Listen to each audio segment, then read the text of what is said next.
La brume matinale s'accrochait au manoir de Thornfield, tel un linceul, s'enroulant autour des anciennes tourelles de pierre et se déposant dans les creux des jardins envahis par la végétation avec le poids des siècles. Lady Celestia Ashworth, non, elle devait se le rappeler, Lady Celestia Blackwood désormais, duchesse de Thornfield, se tenait à la fenêtre striée de pluie de ses nouveaux appartements, regardant le paysage gris d'automne se fondre en formes indistinctes à travers une vitre qui semblait la séparer du monde extérieur par bien plus qu'une simple transparence.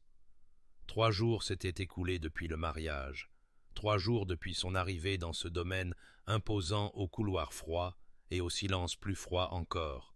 et déjà elle sentait les murs se refermer sur elle comme le serrement d'un poing. Le voyage depuis la modeste maison de campagne de son père avait été heureusement bref. Le duc, son mari, bien que le mot semblât étranger sur sa langue,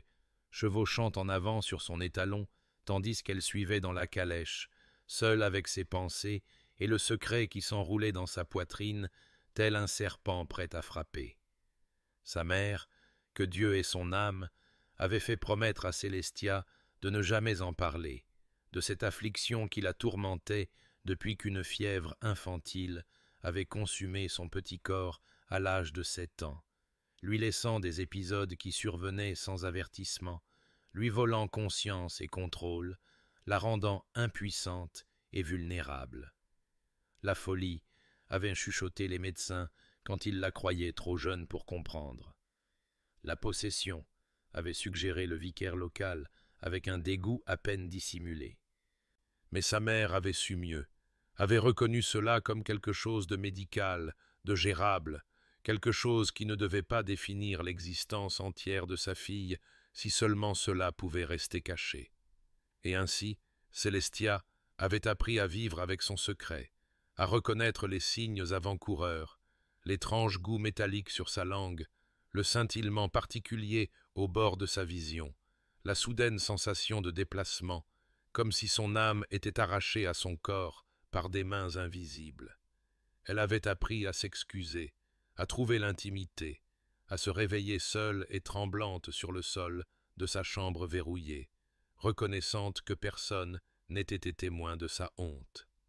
Mais maintenant, liée par le mariage à un homme qui la considérait avec la chaleur d'une pierre en hiver, elle se demandait combien de temps sa façade soigneusement entretenue pourrait durer. Le petit déjeuner de ce matin avait été un exercice de formalité atroce, le duc assis à une extrémité de l'énorme table en acajou, elle à l'autre, une étendue de bois poli entre eux qui aurait tout aussi bien pu être un océan.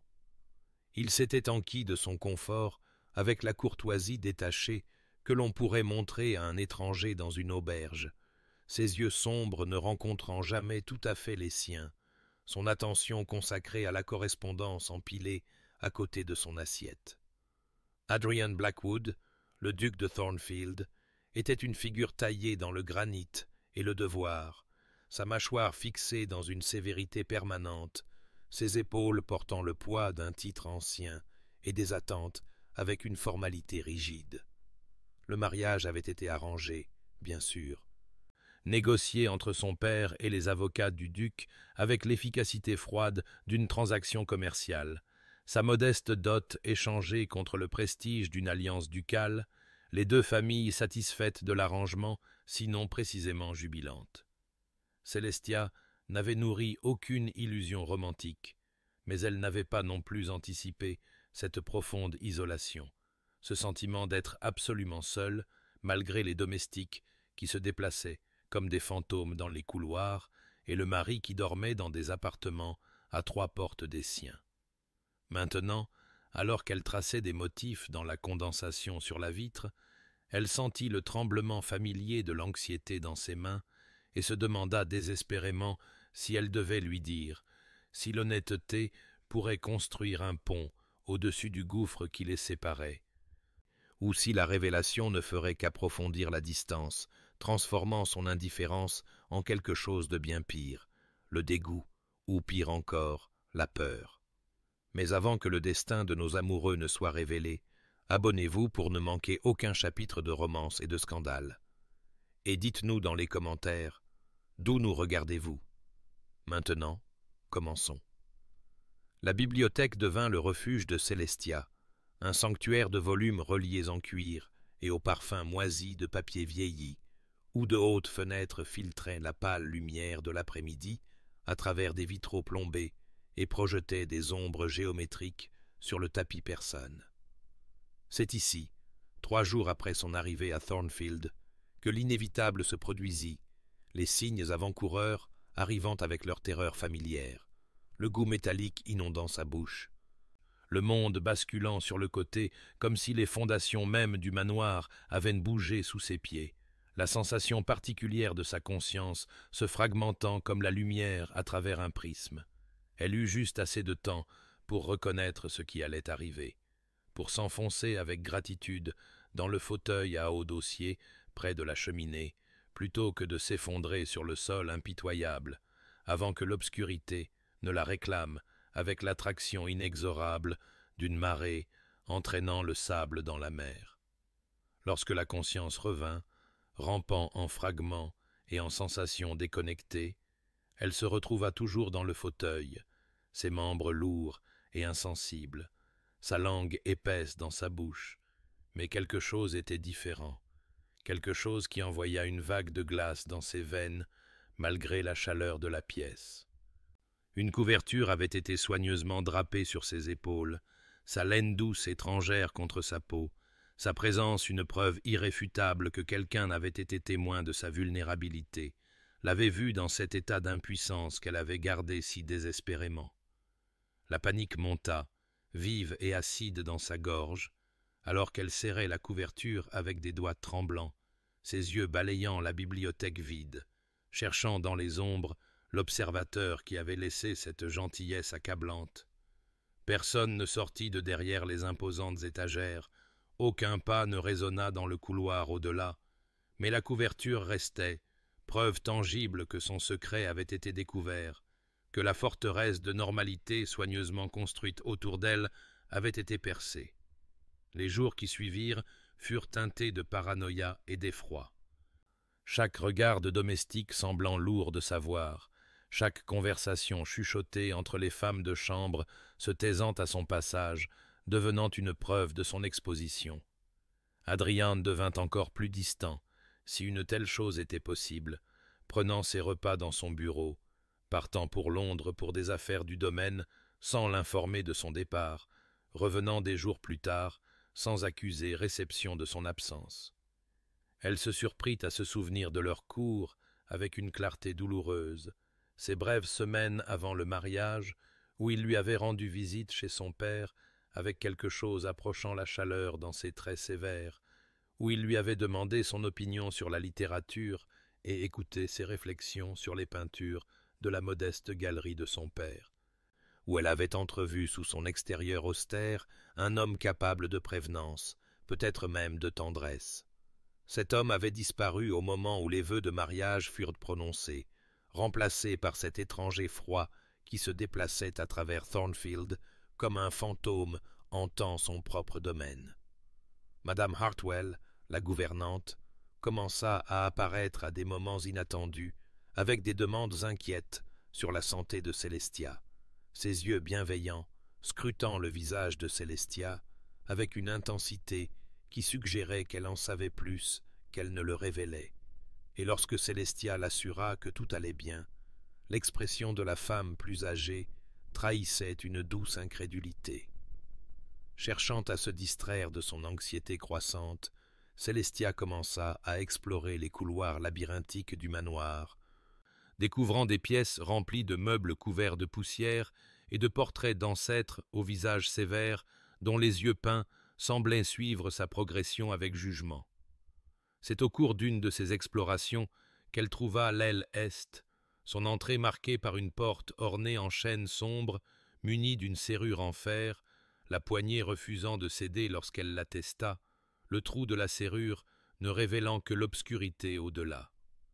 Lorsqu'elle s'enquit à ce sujet au dîner ce soir-là, l'un des rares repas qu'Adrien daigna partager avec elle, il leva les yeux de son assiette, avec une expression qu'elle ne put déchiffrer, quelque chose entre la méfiance et la tristesse, avant de l'informer d'un ton sec que l'aile est était fermée, impropre à l'habitation, et qu'il ne fallait y entrer sous aucun prétexte.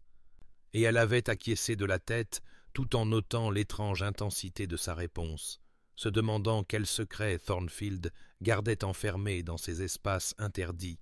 ne se doutant jamais que bientôt elle découvrirait la réponse depuis l'intérieur de ces mêmes murs.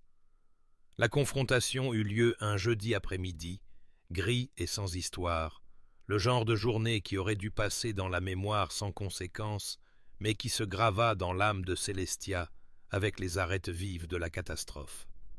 Elle se trouvait dans le salon de musique, tentant de trouver du réconfort au pianoforte, bien que ses doigts trébuchassent sur des touches qu'elle avait autrefois jouées avec assurance, lorsque les cygnes avant-coureurs arrivèrent avec leur terrible familiarité, le goût métallique et le monde basculant, et la conscience se fragmentant. Et elle avait à peine réussi à s'enfoncer sur le banc de velours avant que l'obscurité ne la réclame, l'avalant tout entière comme elle le faisait toujours, indifférente à sa peur ou à sa situation.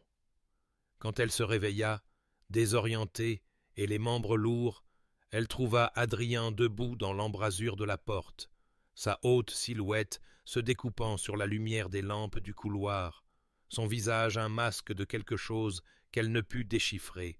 pas le dégoût comme elle l'avait craint, mais quelque chose de plus froid, de plus calculateur, l'expression d'un homme confronté à une équation qui refusait de s'équilibrer. Il ne parla pas immédiatement, se contentant de l'observer avec ses yeux sombres, qui semblaient cataloguer chaque tremblement de ses mains, chaque souffle irrégulier, chaque signe de la vulnérabilité qu'elle avait si désespérément combattu pour dissimuler, et quand il bougea enfin, ce fut avec des pas mesurés qui ne le rapprochèrent pas plus que le seuil, comme si entrer dans la pièce risquait de le contaminer avec l'affliction dont il la croyait atteinte. Sa voix, quand elle vint, était dépourvue de chaleur ou de sympathie, chaque mot précisément choisi et froidement prononcé. « Depuis combien de temps m'avez-vous caché cette affliction, madame ?» La formalité de l'adresse la frappa comme un coup physique, la distance de « madame », alors qu'il aurait dû l'appeler Célestia, ou peut-être même « ma femme », s'il ne pouvait se résoudre à la tendresse, et elle lutta pour trouver des mots qui pourraient expliquer, qui pourraient jeter un pont sur le gouffre qui s'ouvrait entre eux avec une vitesse terrible. « Votre grâce, je peux vous expliquer, ce n'est pas ce que vous pensez. C'est une condition médicale due à une fièvre infantile. Ma mère a consulté des médecins qui l'ont assuré. » Mais il leva une main, la réduisant au silence d'un geste aussi impérieux que dédaigneux, sa mâchoire serrée par quelque chose qui aurait pu être de la colère ou de la peur. Elle ne pouvait le dire, ne pouvait lire les émotions qui vacillaient derrière son expression soigneusement contrôlée. « Je n'ai aucun intérêt pour des explications fabriquées pour justifier la tromperie, » dit-il, son ton suggérant qu'elle avait commis une trahison impardonnable, plutôt que de s'être simplement protégée d'un jugement qu'elle avait toutes les raisons d'attendre. « Vous êtes entré dans ce mariage sous de faux prétextes, dissimulant une condition dont tout homme d'honneur aurait dû être informé avant que les vœux ne soient échangés. » Elle voulut argumenter, souligner que leur mariage avait été arrangé par d'autres, qu'il ne lui avait jamais posé de questions sur sa santé ou montré d'intérêt à la connaître au-delà des exigences superficielles de la cour, que sa mère lui avait conseillé ce secret précisément parce que des hommes comme lui réagiraient avec exactement cette froide condamnation, mais les mots moururent dans sa gorge sous le poids de son regard, et elle se trouva incapable de se défendre contre des accusations qui semblaient à la fois injustes et en quelque sorte inévitables. Ce soir-là, après des heures de silence pendant lesquelles elle attendit dans ses appartements avec une terreur croissante, Adrian la convoqua dans son bureau. La pièce tapissée de livres de droit et sentant le cuir et le tabac, où il l'informa avec l'efficacité détachée d'un magistrat prononçant une sentence que pour sa propre protection et la préservation de la réputation de la famille, elle serait transférée dans l'aile Est, qu'un médecin serait consulté concernant les options de traitement, qu'elle recevrait tout le confort, mais ne serait pas autorisée à se déplacer librement dans le manoir ou à recevoir des visiteurs jusqu'à ce que sa condition puisse être correctement évaluée et gérée. Le mot « gérer » atterrit comme une pierre dans l'eau calme, ses implications se propageant avec une clarté terrible. Et alors que le docteur Whitmore arrivait le lendemain avec sa sacoche d'instruments désuets et ses questions sur son état spirituel, sur si elle avait eu des visions ou entendu des voix, sur le caractère moral de sa mère et si la folie courait dans sa lignée familiale, Célestia comprit avec une horreur grandissante qu'Adriane ne voyait pas son affliction comme la condition médicale que les médecins de sa mère avaient décrite, mais comme quelque chose de bien plus sinistre, quelque chose qui nécessitait non pas un traitement mais un confinement, non pas la compréhension mais le contrôle, et elle réalisa que l'homme qu'elle avait épousé, le duc, qui se tenait maintenant avec le docteur Whitmore à discuter de son sort comme si elle n'était pas présente dans la pièce, la croyait non pas malade, mais possédée, non pas souffrante, mais dangereuse, et que la prison de l'aile Est l'attendait non pas comme un refuge temporaire, mais comme un exil permanent de la vie qu'elle avait à peine commencé à imaginer, pourrait un jour devenir la sienne. Les appartements de l'aile Est étaient beaux de la manière dont une cage dorée peut être belle, tout en papier peint damassé dans des tons de crème et d'or, des rideaux de velours assez lourds pour bloquer à la fois la lumière et l'espoir, des meubles sculptés en acajou et tapissés de soie qui murmuraient le luxe sans rien dire de la liberté. Ils déplacèrent ses affaires par un après-midi gris, alors qu'elle assistait en silence à son propre exil, regardant les valets porter ses malles à travers des couloirs qu'elle ne serait plus autorisée à traverser. Son trousseau de mariage déballé dans des pièces qui ressemblaient moins à un sanctuaire qu'à un mausolée pour la vie qu'elle avait à peine commencé à imaginer. Adrian vint une fois, ce premier soir, se tenant dans l'embrasure de la porte, avec la même distance prudente qu'il avait maintenue depuis le salon de musique, son expression illisible, alors qu'il l'informait d'un ton dépourvu de chaleur, que cet arrangement était temporaire, que le docteur Whitmore consultait des collègues à Londres sur les options de traitement, qu'elle ne manquerait de rien en termes de confort matériel, et elle avait écouté ces assurances qui ressemblaient plus à des mensonges, notant comment il ne croisait pas son regard, comment ses mains jointes derrière son dos trahissaient une tension dans leur immobilité rigide, comment il parlait de son confort tout en lui refusant la liberté de mouvement la plus élémentaire au-delà de ces murs ornés. Il partit sans attendre de réponse, la clé tournant dans la serrure derrière lui avec un son qui résonna dans le silence comme un glas, et elle resta seule au centre de la pièce, entourée d'une beauté qui ne signifiait rien, comprenant avec une clarté cristalline qu'elle avait été transformée de duchesse à prisonnière en l'espace de quelques jours, son mari devenu son geôlier, sa nouvelle maison devenue sa cellule.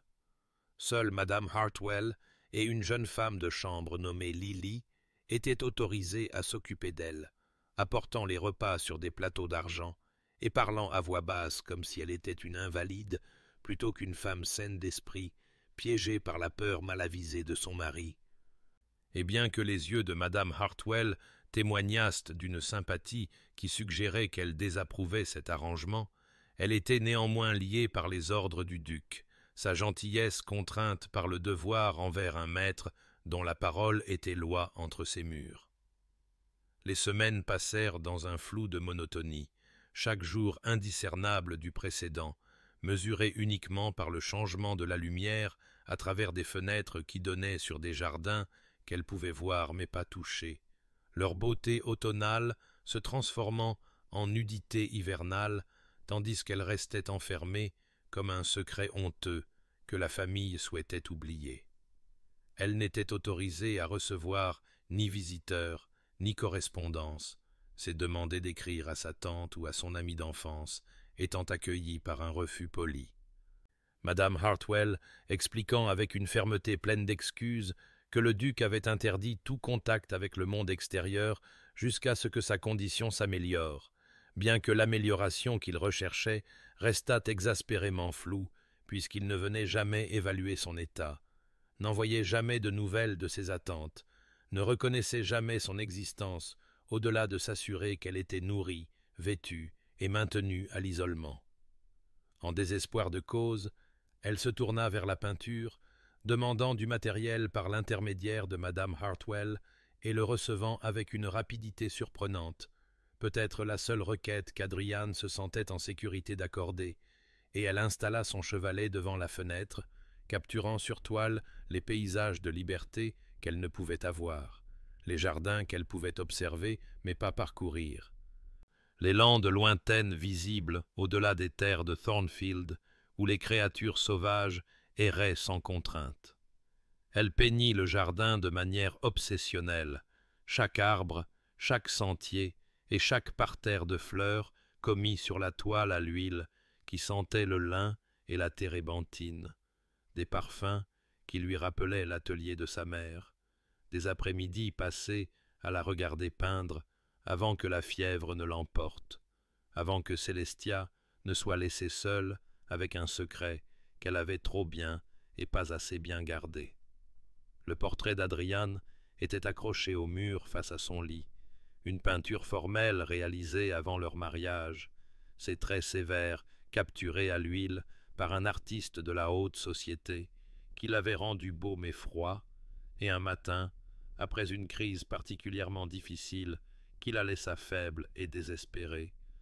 elle se leva et tourna le portrait face au mur, incapable de supporter les yeux peints qui semblaient la juger comme l'homme vivant l'avait jugée, la trouvant défaillante, la trouvant dangereuse, la trouvant indigne de la confiance et du partenariat que le mariage aurait dû accorder, et le rectangle vide de papier peint où le portrait avait été accroché devint un rappel quotidien de tout ce qu'elle avait perdu avant de l'avoir jamais vraiment possédé. Les mois passèrent avec la lente inévitabilité des saisons qui tournent, la décadence dorée de l'automne cédant à la nudité austère de l'hiver, les jardins sous sa fenêtre dépouillés de leur parure jusqu'à ce qu'il ne reste que des branches nues, comme des doigts squelettiques tendus vers un ciel gris qui semblait refléter le vide de ses journées, et à travers tout cela, Célestia restait confinée dans l'aile est, son monde contracté à ses pièces élégantes, qui devenaient plus étouffantes à chaque semaine qui passait, malgré leur beauté, malgré le feu qui brûlait toujours dans l'âtre, et les repas livrés ponctuellement, et le linge frais qui apparaissait comme par magie pendant qu'elle dormait.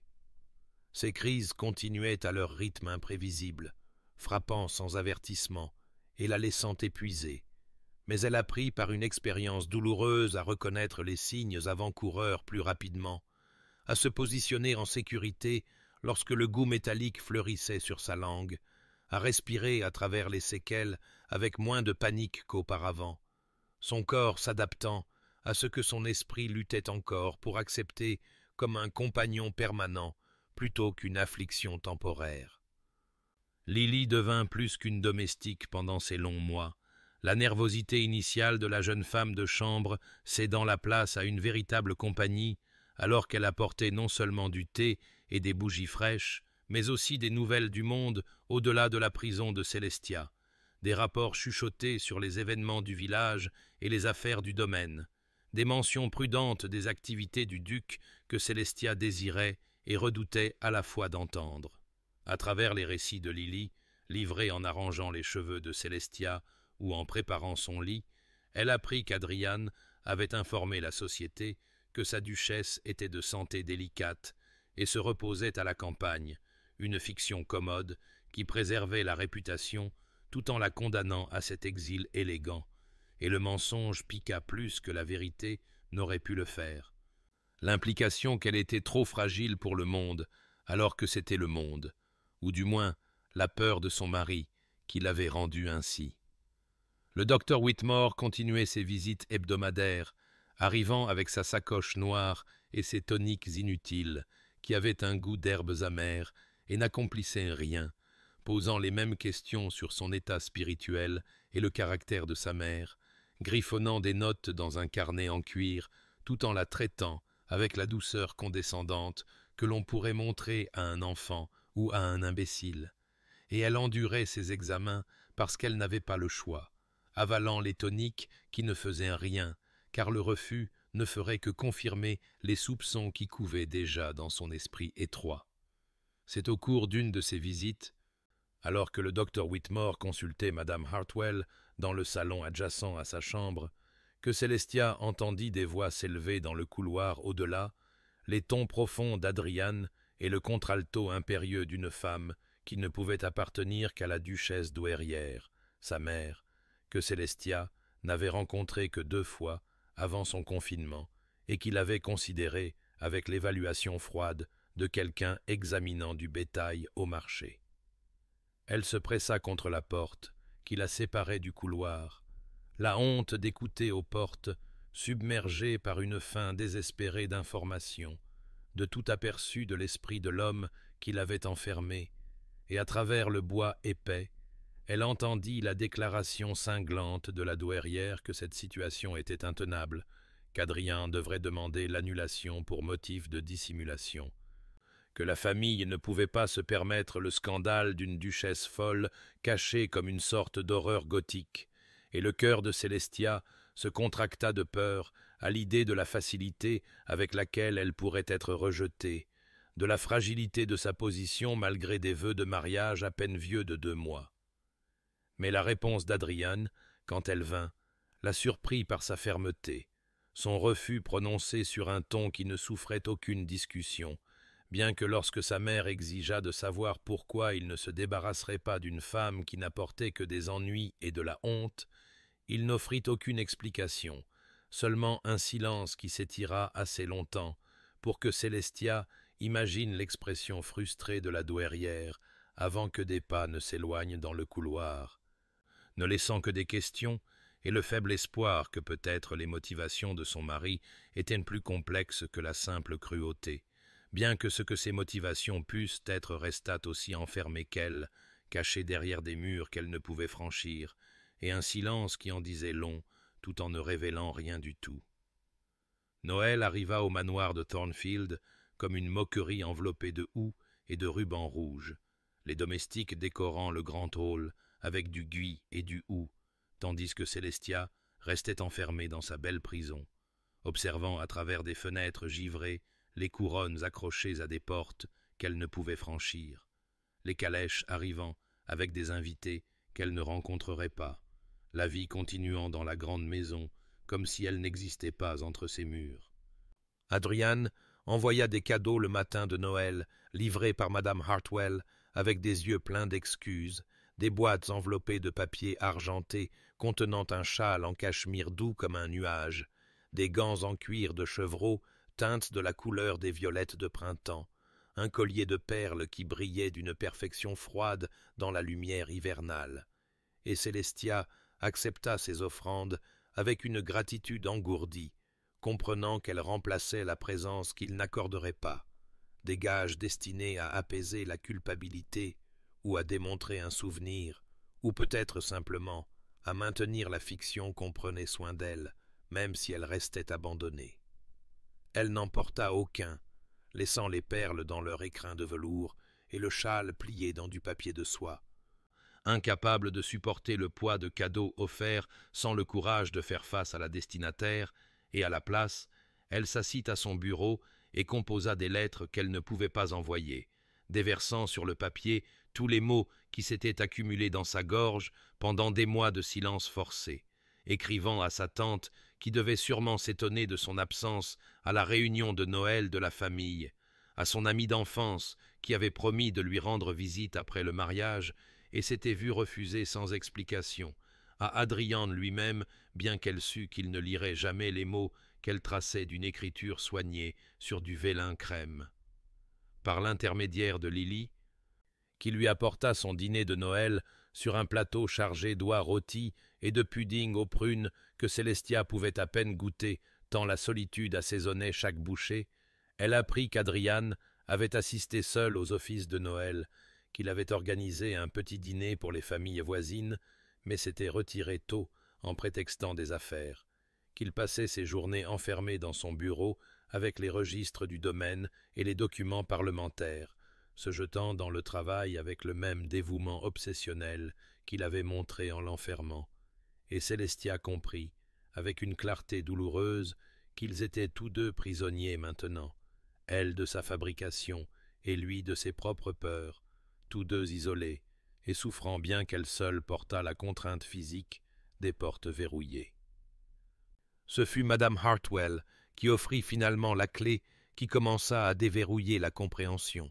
la gouvernante arrivant un après-midi gris entre Noël et le Nouvel An avec du linge frais et une théière, s'installant dans le fauteuil en face de Célestia avec une familiarité inhabituelle et prononçant des mots qui avaient clairement été retenus trop longtemps,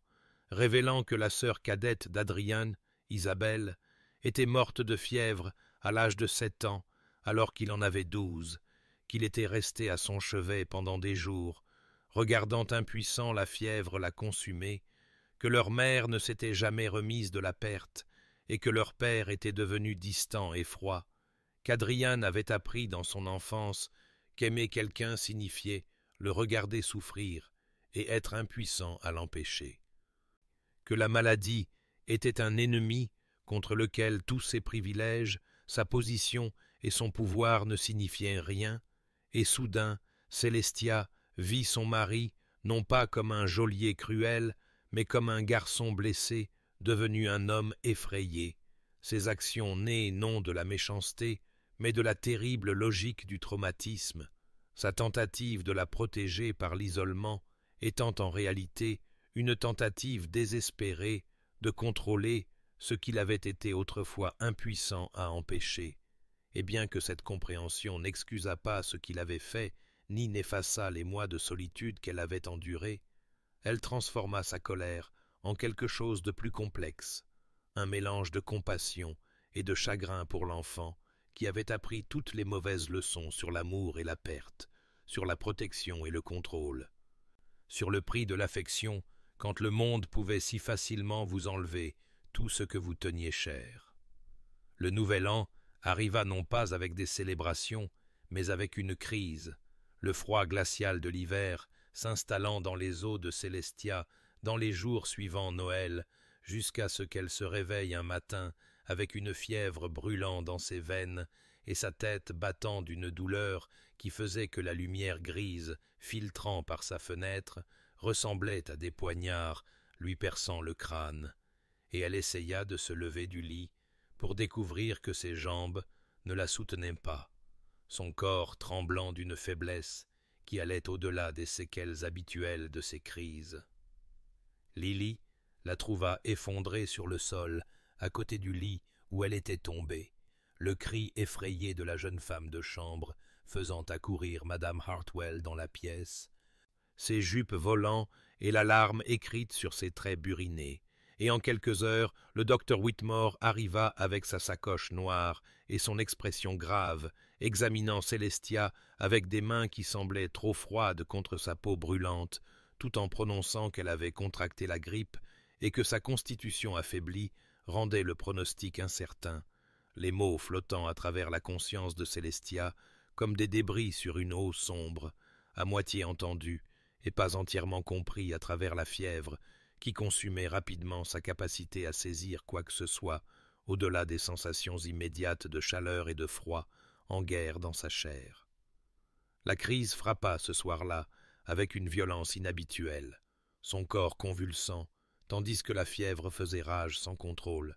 et lorsque la conscience revint, elle se retrouva dans un état crépusculaire entre le réveil et les rêves, la conscience se fragmentant en moments de lucidité, suivis de longues périodes où le passé et le présent se brouillaient, et où elle ne pouvait distinguer entre la chambre de l'aile est et sa nurserie d'enfance, entre le visage inquiet de madame Hartwell et les traits bien-aimés de sa mère, entre la maladie actuelle et la fièvre infantile qui l'avait d'abord marquée de cette affliction qu'elle portait encore. Le docteur Whitmore parla de fièvre cérébrale, avec les tons feutrés réservés aux condamnations à mort, et bien que Célestia ne pût retenir les mots, elle comprit, d'après l'expression du médecin et les larmes de madame Hartwell, qu'elle était en grave danger. Que la combinaison de la grippe et de la crise l'avait amenée au bord d'un précipice d'où elle pourrait ne pas revenir, et quelque part dans le brouillard de la fièvre, elle ressentit plus de résignation que de peur, une acceptation tranquille que peut-être cette élégante prison deviendrait sa tombe, qu'Adrian serait enfin libéré de l'épouse gênante qui l'avait enfermé, que son histoire se terminerait ici, dans ces belles pièces qui l'avaient tenue captive pendant des mois qui semblaient des années. C'est madame Hartwell qui défia les ordres permanents d'Adrian, qui envoya un valet de pied courir à travers l'obscurité hivernale pour convoquer le duc de quelque affaire qu'il occupait dans son bureau, et quand Adrian arriva dans l'aile est pour la première fois depuis qu'il y avait emprisonné Célestia, il trouva sa femme inconsciente et ravagée par la fièvre, ses cheveux sombres étalés sur des oreillers humides de sueur, sa peau alternant entre une chaleur brûlante et des frissons violents, sa respiration superficielle et laborieuse. Et quelque chose dans ces murs soigneusement construits se fissura à la vue d'elle si diminuée, si fragile, si périlleusement proche de la mort qu'il avait passé sa vie à craindre. Pendant 3 jours, il veilla à son chevet, refusant nourriture et sommeil, changeant les compresses froides sur son front de ses propres mains, la maintenant fermement pendant les crises qui secouaient son corps affaibli, écoutant le délire délier sa langue et la faisant parler à voix haute de pensées qu'elle n'avait jamais exprimées en bonne santé, et à travers son délire fiévreux, il entendit tout ce qu'il avait refusé d'entendre auparavant, les instructions prudentes de sa mère sur la gestion des crises, la nature médicale de sa condition par opposition à la folie ou à la possession, la solitude de son confinement et la trahison de son abandon, les lettres qu'elle avait écrites et qu'il ne lirait jamais, la compréhension qu'elle avait acquise de sa peur, même si cela détruisait son espoir, et à chaque révélation, Adrien sentit le poids de ce qu'il avait fait s'abattre plus lourdement sur des épaules qui ne s'étaient jamais auparavant courbées sous le fardeau d'un véritable remords, la terrible connaissance qu'en essayant de la protéger de dangers imaginaires, il avait créé une souffrance réelle, que sa peur avait été la véritable affliction depuis le début, plus destructrice que n'importe quelle crise, plus emprisonnante que n'importe quelle porte verrouillée, et alors que l'aube se levait sur le 4e jour et que la fièvre de Célestia se brisait enfin, il resta à son chevet, pleurant silencieusement pour l'épouse à qui il avait fait du tort, pour le temps qu'il ne pourrait jamais récupérer, et pour l'homme que la peur l'avait fait devenir. Célestia se réveilla sous une lumière hivernale, aqueuse, filtrant à travers les fenêtres de l'aile est, et la sensation inhabituelle d'une main tenant la sienne, ses rêves fiévreux s'estompant lentement pour révéler Adrien affalé dans le fauteuil à côté de son lit, son visage hagard d'épuisement et marqué par une barbe de plusieurs jours, ses vêtements élégants froissés et ses cheveux en désordre d'une manière qu'elle n'avait jamais vue, et pendant un instant, elle pensa que cela aussi devait être le délire, un autre rêve fiévreux conjurant ce qui ne pouvait être réel, mais alors ses yeux s'ouvrirent à son léger mouvement, et elle vit dans leur profondeur grise quelque chose dont elle n'avait jamais été témoin auparavant, une vulnérabilité brute qui le faisait paraître plus jeune et plus perdu que n'importe quel duc ne devrait jamais l'être. Il se redressa lentement, relâchant sa main comme s'il n'était pas sûr de son droit de la tenir, et prononça son nom avec une rudesse qui suggérait à quel point sa voix avait été rarement utilisée pour autre chose que les ordres nécessaires aux domestiques pendant sa veillée, demandant comment elle se sentait avec une inquiétude qui semblait lui faire mal à exprimer, et Célestia se trouva sans mots adéquats pour l'étrangeté de ce moment. Sans réponse qui pourrait englober les semaines d'isolement suivies de cette présence inattendue, alors elle dit simplement qu'elle allait mieux et regarda le soulagement et quelque chose de plus sombre,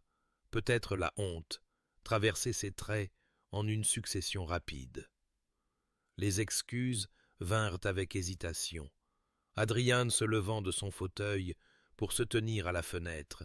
le dos tourné vers elle, comme s'il ne pouvait supporter de croiser son regard, tout en confessant ce qu'il avait fait, ces mots soigneusement choisis, mais inadéquats à l'ampleur de sa transgression,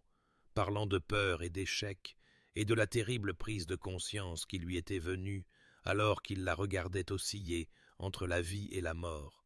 qu'il l'avait emprisonnée non pas pour sa protection, mais pour la sienne, qu'il avait entendu dans son délire toutes les vérités qu'il avait refusé d'entendre en bonne santé, et Célestia écouta avec une confusion d'émotions en guerre dans sa poitrine affaiblie, la colère toujours présente mais minée par la preuve de son tourment sincère, la compréhension que Madame Hartwell lui avait fournie sur la mort de sa sœur, donnant un contexte sinon une excuse à ses actions. Et quand il se tourna enfin pour lui faire face, elle vit qu'il avait pleuré, cet homme fier réduit aux larmes par la reconnaissance de ce que sa peur avait engendré. Il demanda, la voix à peine plus haute qu'un murmure, s'il pourrait être autorisé à lui rendre visite quotidiennement, non pas comme un geôlier, mais comme un mari tentant de connaître l'épouse à qui il avait fait du tort, et bien que chaque partie blessée de son âme criât de lui refuser, de le punir avec le même isolement qu'il lui avait imposé, Célestia se retrouva à accepter avec prudence, fixant des limites tout en ouvrant une porte, disant qu'il pourrait venir les après-midi si elle se sentait assez bien pour le recevoir. Et ainsi commença la lente reconstruction de ce qui avait été brisé avant d'avoir jamais été vraiment construit. Adrian arrivant chaque jour avec des offrandes qui témoignaient d'un effort sincère pour la comprendre, des livres qu'il pensait qu'elle pourrait apprécier, des journaux pour qu'elle puisse savoir ce qui se passait au-delà de ces murs, et progressivement leurs conversations se réchauffèrent, passant d'une formalité rigide à quelque chose approchant un véritable échange, il lui lisant à haute voix pendant qu'elle reprenait des forces, elle lui montrant les peintures qui avaient été sa seule compagnie pendant son confinement, et lorsque son regard tomba sur son propre portrait tourné face au mur, elle vit une reconnaissance douloureuse poindre sur ses traits, le témoignage silencieux de son rejet plus éloquent que n'importe quelle accusation qu'elle aurait pu prononcer, et à ce moment-là, elle le vit vraiment comprendre ce qu'il avait fait, non pas en termes abstraits de méfaits, mais dans la dévastation spécifique et personnelle d'avoir perdu son estime avant de l'avoir jamais vraiment gagnée, et quelque chose dans son expression affligée lui dit que cette perte comptait pour lui d'une manière qu'elle n'avait pas imaginé possible, que sous son extérieur froid avait toujours vécu la capacité d'aimer, et lentement, prudemment. Comme deux étrangers apprenant une nouvelle langue, ils commencèrent le travail timide de se connaître comme ils auraient dû le faire depuis le début, construisant la compréhension sur les ruines de leur départ désastreux. Le printemps arriva avec la promesse timide du renouveau, les perce-neige perçant la terre dégelée et les premiers crocus parsemant les jardins que Célestia pouvait maintenant voir depuis des fenêtres qu'il lui était permis d'ouvrir, les visites quotidiennes d'Adrian étant devenues le rythme auquel elle mesurait ses journées, et un après-midi où un pâle soleil filtrait à travers les fenêtres de l'aile est et où l'air portait la première vraie chaleur après l'emprise de l'hiver, elle sentit l'aura familière qui précédait une crise, ce étrange déplacement de conscience qu'elle avait appris à reconnaître comme un avertissement, et elle n'eut que le temps de se tourner vers Adrian qui lisait à voix haute un volume de poésie avant que la convulsion ne la saisissait, son corps ne lui appartenant plus, alors que les muscles se contractaient au-delà de son contrôle, et que la conscience se fracturait dans l'obscurité traversée de sensations fragmentaires. Lorsque la conscience revint, apportant avec elle la désorientation habituelle et l'épuisement de plomb qui suivait toujours, elle trouva Adrien toujours là, n'ayant pas fui d'horreur comme elle s'y attendait à moitié, malgré leur semaine de reconstruction prudente, mais agenouillé à côté du canapé où elle était tombée, sa main tenant la sienne avec une fermeté qui parlait d'un choix délibéré plutôt que d'un simple devoir. Et dans ses yeux, elle vit non pas la peur ou le dégoût qui l'avaient poussée à l'emprisonner, mais quelque chose de plus doux, une tendresse inquiète qui lui serra la gorge d'émotions trop complexes pour être nommées, le soulagement et la gratitude, et un espoir prudent que peut-être il avait vraiment changé, que l'homme qui l'avait enfermé était en train d'être remplacé par quelqu'un capable de rester, de témoigner de son affliction sans en faire la somme totale de sa valeur. Il l'aida à se redresser lentement, récupérant le coussin qui était tombé par terre et le calant derrière son dos avec un soin qui semblait presque révérencieux. Puis il prononça des mots qu'elle n'avait jamais imaginé entendre de lui, une confession qui jaillit comme si elle avait été longtemps retenue. Lui parlant de sa sœur Charlotte, qui avait 7 ans lorsque la fièvre l'emporta, comment il avait été doux et impuissant, la regardant convulser, brûler et s'éteindre au cours de 3 jours terribles, comment leur mère s'était effondrée dans un chagrin si profond qu'elle n'en était jamais complètement sortie, comment leur père avait vieilli de plusieurs décennies dans les mois qui suivirent, et comment Adrian s'était juré de ne plus jamais aimer personne, parce qu'aimer signifiait perdre, et perdre signifiait la destruction de tout ce qui restait. Et quand il avait épousé Célestia et vu sa première crise, il avait paniqué, le passé ressurgissant pour engloutir la raison. Et dans sa terreur irrationnelle, il avait pensé que l'isolement pouvait la protéger, que s'il la gardait séparée de son cœur, elle ne pourrait pas le blesser. Mais il avait réalisé pendant sa maladie que les cœurs n'obéissent pas à de tels ordres, qu'il en était venu à se soucier d'elle malgré tous ses efforts pour rester distant, et qu'en essayant de la protéger, il l'avait au contraire emprisonnée, échangeant sa liberté contre sa sécurité illusoire, et il était plus désolé que le langage ne pouvait l'exprimer adéquatement, sachant que des excuses ne pouvaient restaurer ce qu'il avait volé, ces mois de sa vie passés enfermés comme un secret honteux, alors qu'elle méritait d'être honorée, connue, autorisée à gérer sa propre condition avec la dignité qu'elle avait eue avant leur mariage. Célestia écouta avec des larmes coulant sur ses joues, voyant son remords sincère dans chaque ligne de son visage hagard, comprenant enfin la profondeur de la peur qui l'avait conduit et reconnaissant aussi que la compréhension n'était pas la même chose que l'absolution, qu'elle pouvait voir la blessure qui avait façonné sa cruauté tout en portant encore les cicatrices de ce que cette cruauté lui avait infligé. Et quand il eut fini de parler, elle lui dit doucement qu'elle voyait sa douleur et son regret, mais que le mal qu'il avait causé était profond, que la confiance, une fois brisée, n'était pas facilement reconstruite, qu'elle aurait besoin de temps pour réconcilier l'homme assis devant elle maintenant avec celui qui l'avait condamné à l'isolement, et il acquiesça à cette vérité, ne demandant rien de plus que la chance de prouver par des actes ce que les mots seuls ne pourraient jamais accomplir. Et dans le silence qui suivit, elle sentit quelque chose changer entre eux, pas le pardon peut-être, mais la première possibilité fragile de celui-ci, une fissure dans le mur de sa colère justifiée, à travers laquelle la lumière pourrait éventuellement passer. Adrian disparut à Londres la semaine suivante, ne laissant à Célestia qu'une brève note expliquant son but, et lorsqu'il revint 5 jours plus tard, il n'apporta avec lui ni cadeau ni excuse, mais la connaissance, des brassées de textes médicaux et de correspondances de médecins spécialisés dans les troubles du système nerveux, des docteurs qui comprenaient que les crises n'étaient pas des manifestations de folie ou de défaillance morale, mais plutôt des perturbations des processus électriques du corps, des conditions gérables qui nécessitaient la compréhension plutôt que l'emprisonnement.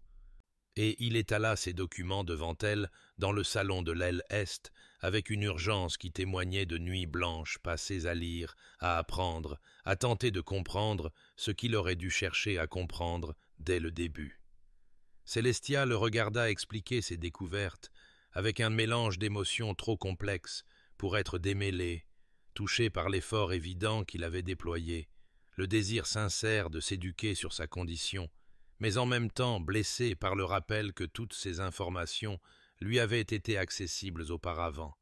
que s'il avait écouté quand elle avait essayé de lui dire s'il avait fait confiance à sa compréhension de son propre corps, des mois d'isolement auraient pu être évités.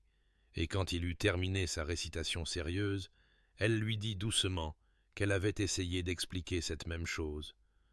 que sa mère avait consulté des spécialistes qui avaient confirmé que ces crises étaient un effet résiduel d'une fièvre infantile, ni progressive ni indicative d'une détérioration mentale, et elle vit son visage se décomposer alors qu'il reconnaissait la vérité de ses paroles,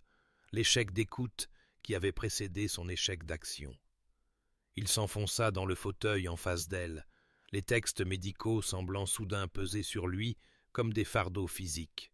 et demanda d'une voix dépouillée de toute autorité ducale ce dont elle avait besoin de lui maintenant, ce qui l'aiderait à se sentir moins comme une prisonnière et plus comme une femme ayant le contrôle de sa propre vie. Et Célestia examina la question attentivement avant de répondre, sachant que sa réponse façonnerait tout avenir qu'ils pourraient construire ensemble. Et finalement, elle dit simplement « la liberté et la confiance », les deux choses qu'il lui avait refusées, les fondations sans lesquelles aucune relation ne pouvait tenir. Et elle vit la compréhension poindre sur ses traits alors qu'il comprenait ce qu'elle demandait, non pas de grands gestes ou des cadeaux coûteux, mais les dignités de base qu'il n'aurait jamais dû lui prendre, le droit de se déplacer dans sa propre maison sans contrainte, le droit d'être cru sur sa propre condition, le droit de faire des choix concernant ses propres soins et ses propres journées. L'après-midi même, Adrian convoqua Madame Hartwell et lui ordonna de déverrouiller toutes les portes de l'aile est, de supprimer toutes les barrières entre Célestia et le reste du manoir, déclarant que sa femme était libre d'aller où elle le souhaitait à l'intérieur de Thornfield et de ses terres, et Célestia se tint dans l'embrasure de la porte de ses appartements, le regardant tourner la clé dans la serrure une dernière fois, ce geste de libération qui aurait dû la remplir de joie, mais la laissa au contraire étrangement paralysée, incertaine, après des mois de confinement, de la manière de naviguer dans la liberté, de ce qu'il fallait faire de ses portes ouvertes et de ses possibilités déverrouillées,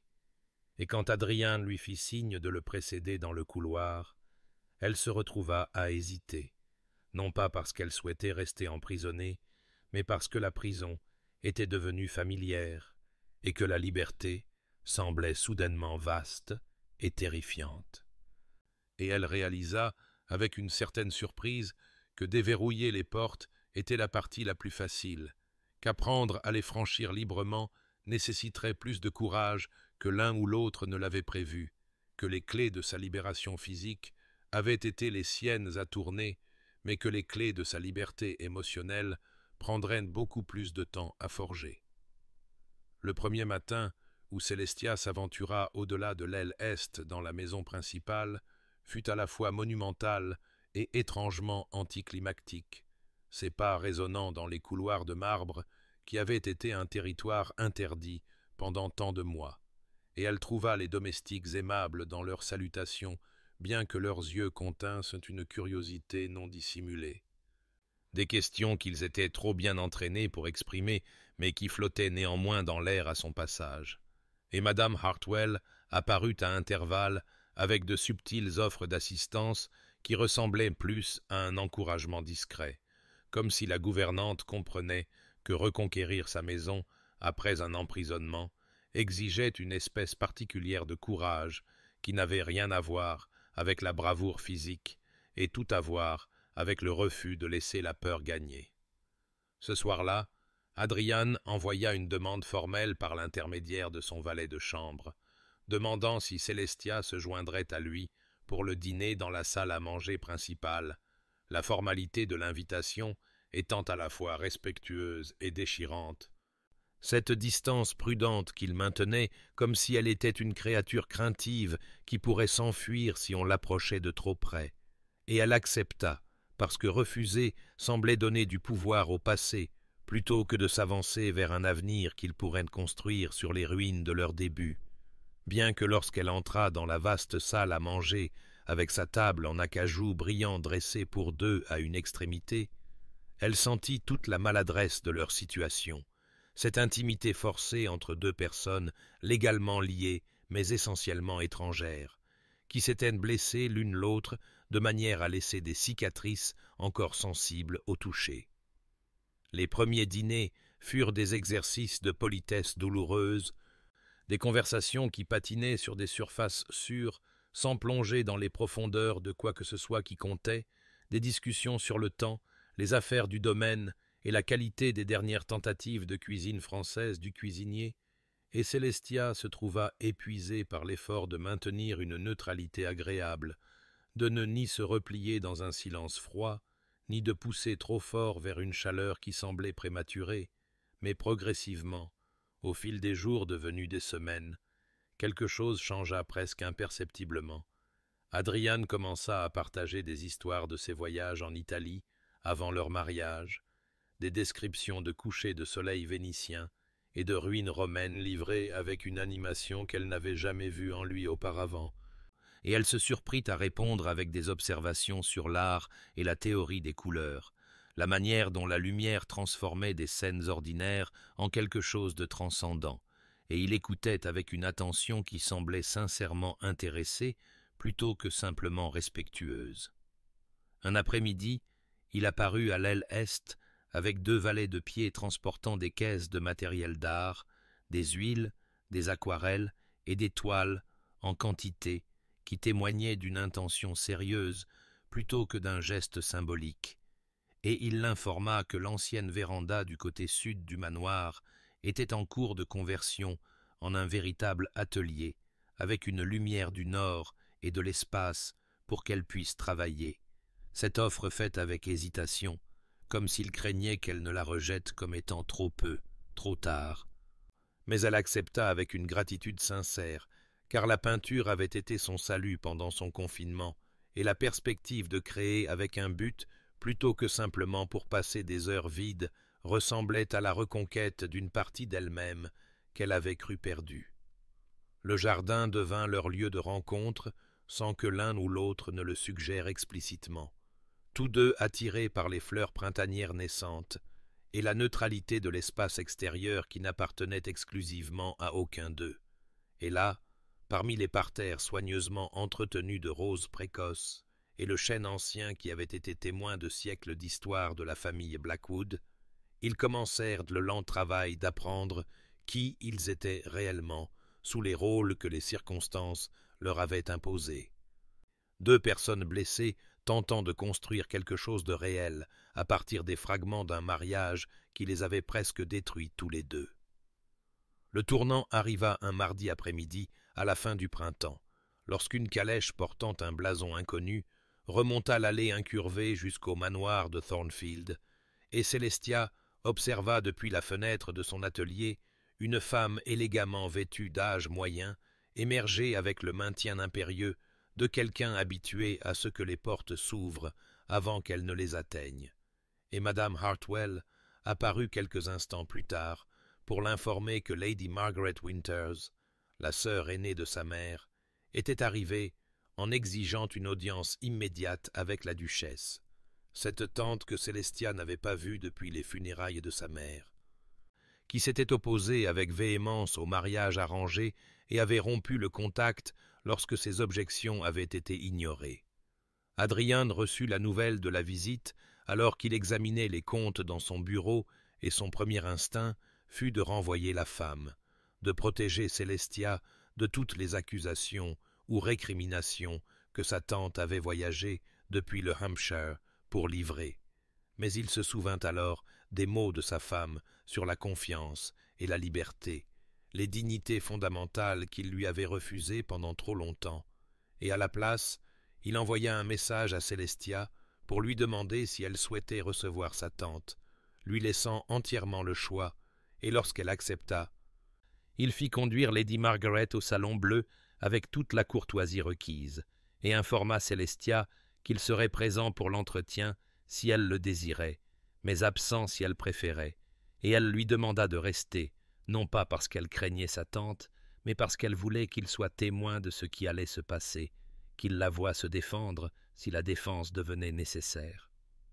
Lady Margaret entra d'un pas rapide dans le salon, ses yeux cataloguant immédiatement chaque détail, l'apparence de sa nièce, la position du duc près de la fenêtre, la tension subtile qui flottait entre eux comme un brouillard matinal,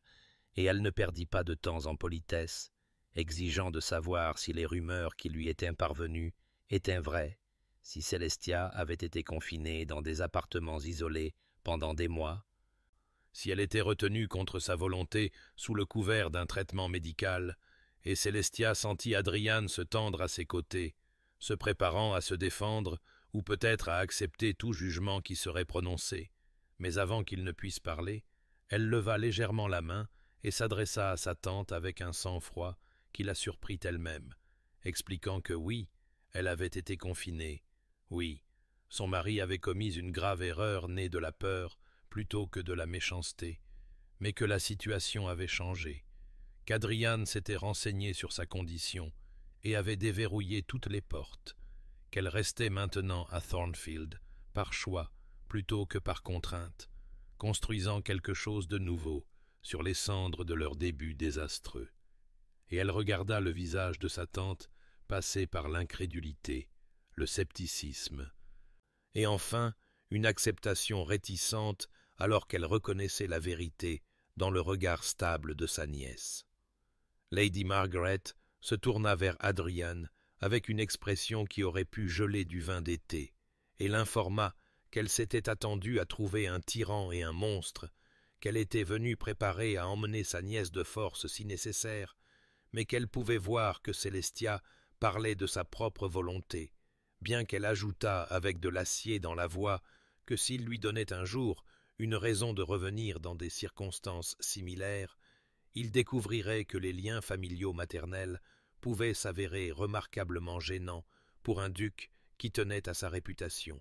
Et Adrian accepta cette menace voilée avec une inclination de reconnaissance, la reconnaissant à la fois comme un avertissement et une approbation conditionnelle, la chose la plus proche du pardon qu'il était susceptible de recevoir d'une femme qui avait vu sa sœur mourir et sa nièce souffrir. La visite se conclut avec une civilité froide, et le départ de Lady Margaret laissa un étrange silence dans son sillage, Célestia et Adrian se tenant ensemble dans le salon, regardant la calèche disparaître au bout de l'allée. Et finalement, Adrian se tourna vers elle et dit doucement qu'elle l'avait défendu, alors qu'elle avait tout à fait le droit de le condamner, qu'elle avait revendiqué le choix, alors qu'elle aurait pu revendiquer l'emprisonnement et assurer sa fuite, et il voulait savoir pourquoi, ce qui avait motivé une grâce si inattendue, et Célestia réfléchit attentivement à la question avant de répondre qu'elle avait défendu la vérité telle qu'elle la comprenait. Que oui, il l'avait profondément blessée, mais qu'il avait aussi travaillé à réparer ses torts de manière qui semblait sincère, qu'elle restait parce qu'elle choisissait de voir s'il pouvait construire quelque chose de réel à partir de cette fondation fracturée, non pas parce que le passé était pardonné, mais parce que le présent contenait des possibilités. Et ce soir-là, dans le jardin, alors que le crépuscule peignait le ciel de nuances de rose et d'or, ils s'assirent ensemble sur le banc de pierre sous le chêne ancien et eurent leur première conversation vraiment vulnérable, non pas sur des questions pratiques ou des politesses prudentes, mais sur la peur qui l'avait poussé à l'emprisonner, la perte de sa sœur qui lui avait appris que l'amour signifiait une douleur inévitable, et sa propre peur d'être définie uniquement par sa condition. Réduite à ses crises, plutôt que d'être vue comme une personne complète, et ils parlèrent de la possibilité de recommencer, non pas en prétendant que le passé n'était pas arrivé, mais en choisissant délibérément de s'avancer l'un vers l'autre, malgré tout ce qui avait essayé de les séparer, et quand sa main effleura la sienne sur la pierre usée, elle ne la retira pas, mais laissa ses doigts s'enrouler timidement autour des siens. Ce petit geste de connexion qui semblait plus significatif que n'importe quelle grande déclaration. Un pont fragile construit au-dessus du gouffre qui les avait divisés, et au-dessus de leur tête, les premières étoiles apparurent comme des témoins de ce moment silencieux de transformation. Deux personnes blessées par les circonstances enfin assez courageuses pour tendre la main vers quelque chose qui ressemblait à de l'espoir. L'été arriva à Thornfield comme une bénédiction.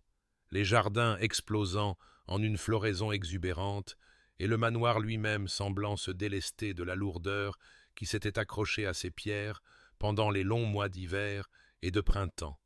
Et avec le temps chaud vint une transformation dans les routines qui avaient régi la reconstruction prudente de Célestia et Adrian, leur amitié timide s'approfondissant en quelque chose qui ressemblait à un partenariat alors qu'ils commençaient à s'engager dans des activités ensemble au-delà de leurs dîners tranquilles et de leurs conversations de jardin.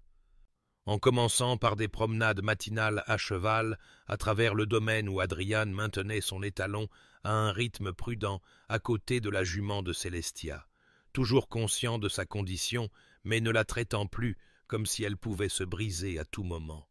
Et elle appréciait cet équilibre entre soin et confiance, la façon dont il avait appris à protéger sans emprisonner, à s'inquiéter sans contrôler.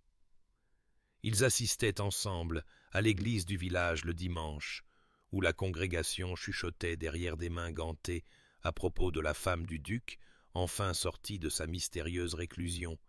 et Célestia gérait leur curiosité à peine dissimulée, avec une grâce qui impressionna même la femme notoirement critique du vicaire,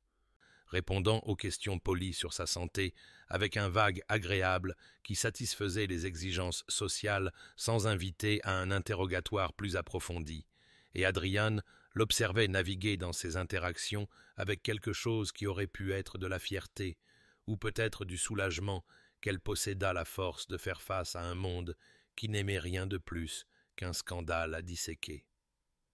Début juin, ils organisèrent leur premier dîner, un petit rassemblement de la noblesse voisine auquel Célestia avait d'abord résisté avant de décider que ce cachet ne ferait qu'alimenter les spéculations, et elle présida la soirée avec une dignité tranquille qui rappela avec force à Adrian pourquoi il avait d'abord été attiré par elle pendant leur brève cour, avant que la peur n'empoisonne tout. Et lorsque Lady Pemberton demanda avec une fausse douceur à propos de sa longue convalescence, Célestia sourit simplement et dit qu'elle allait tout à fait bien maintenant, et n'était-ce pas charmant que l'été soit enfin arrivé, détournant avec une telle habileté que même le plus déterminé des commères ne put trouver prise pour les rumeurs. Le moment décisif arriva lors d'une garden party fin juin, lorsque Célestia sentit les signes avant-coureurs familiers d'une crise approchante, cette sensation particulière de nuages d'orage s'accumulant aux confins de sa conscience, et elle croisa le regard d'Adrian de l'autre côté de la pelouse, où il discutait des innovations agricoles avec l'écuyer local, et il s'excusa immédiatement mais calmement, venant à ses côtés sans alarme évidente. Et ensemble, ils marchèrent vers un coin plus tranquille du jardin, comme s'ils cherchaient simplement de l'ombre. Et quand la crise la prit là, parmi les rosiers, avec une douzaine d'invités en vue, Adrian resta à ses côtés, avec un sang-froid si constant, la soutenant doucement, et lui parlant à voix basse et rassurante, que la poignée d'invités qui remarquèrent semblèrent incertains si quelque chose de fâcheux s'était même produit. Et après, quand elle se remit, il l'aida à s'asseoir sur un banc de jardin et envoya un valet de pied chercher de l'eau, comme si c'était l'occurrence la plus ordinaire imaginable, sa réponse calme faisant plus pour normaliser sa condition aux yeux de la société que 1000 explications n'auraient pu le faire. Les semaines qui suivirent apportèrent un changement subtil mais indubitable dans la qualité de leurs interactions, des conversations qui s'attardaient plus longtemps que nécessaire, sa main à son coude lorsqu'il marchait, qui restait même après qu'elle fût stable, la façon dont ses doigts effleuraient les siens en lui passant un livre, et ni l'un ni l'autre ne se retiraient immédiatement, ces petites intimités s'accumulant comme les intérêts sur un investissement qu'ils avaient tous deux eu trop peur de reconnaître, et Célestia se surprit à l'observer dans des moments de laisser aller, la façon dont la lumière du soleil se prenait dans ses cheveux sombres lorsqu'il travaillait à son bureau près de la fenêtre, le rare sourire qui transformait ses traits habituellement sévères en quelque chose d'approchant le jeune garçon lorsqu'il était sincèrement amusé, et elle reconnut avec un mélange d'émerveillement et d'appréhension que la compagnie qu'ils avaient construite se transformait en quelque chose de plus chaleureux, quelque chose qui ressemblait dangereusement au début de l'amour, cette émotion qu'elle s'était convaincue de ne jamais ressentir pour l'homme qui l'avait emprisonnée, et pourtant la voilà, fragile et nouvelle et terrifiante dans sa possibilité, grandissant dans l'espace où la douleur avait été, de timides pousses vertes émergeant d'une terre brûlée. La percée émotionnelle arriva une nuit de fin juillet, lorsque des orages d'été déferlèrent sur la campagne avec une fureur biblique, le tonnerre secouant les pierres anciennes du manoir de Thornfield et les éclairs illuminant les jardins de flash blancs saisissants qui rendaient les paysages familiers étranges et terribles. Et Célestia travaillait dans son atelier lorsque les premiers coups de tonnerre annoncèrent l'arrivée de la tempête. Mais elle était devenue si absorbée par la capture de la qualité particulière de la lumière du soir sur l'eau qu'elle ne remarqua pas l'obscurité grandissante jusqu'à ce que la pluie commence à s'abattre contre les fenêtres avec une telle violence que le verre semblait se courber vers l'intérieur, et l'intensité de l'orage déclencha quelque chose de primal dans son système nerveux. La pression atmosphérique ou peut-être simplement l'assaut sensoriel écrasant se combinant à l'épuisement pour provoquer une crise plus sévère que toutes celles qu'elle avait connues depuis des mois, et elle n'eut que quelques instants pour enregistrer les signes avant-coureurs familiers avant que la conscience ne se fragmente et qu'elle ne tombe parmi ses pinceaux éparpillés et ses toiles inachevées, ignorant qu'Adrian traversait le couloir pour la trouver lorsqu'il entendit le fracas de son chevalet qui tombait, qu'il atteignit la porte de son atelier juste au moment où la crise prenait toute son ampleur, et cette fois, au lieu de la réponse prudente et mesurée qu'il avait cultivée, il agit simplement par instinct, la prenant dans ses bras avec une tendresse née de quelque chose de plus profond que le devoir ou même l'amitié. Soutenant sa tête contre sa poitrine et murmurant des mots qu'elle ne pouvait entendre, mais dont elle se souviendrait plus tard comme des échos de réconfort dans l'obscurité.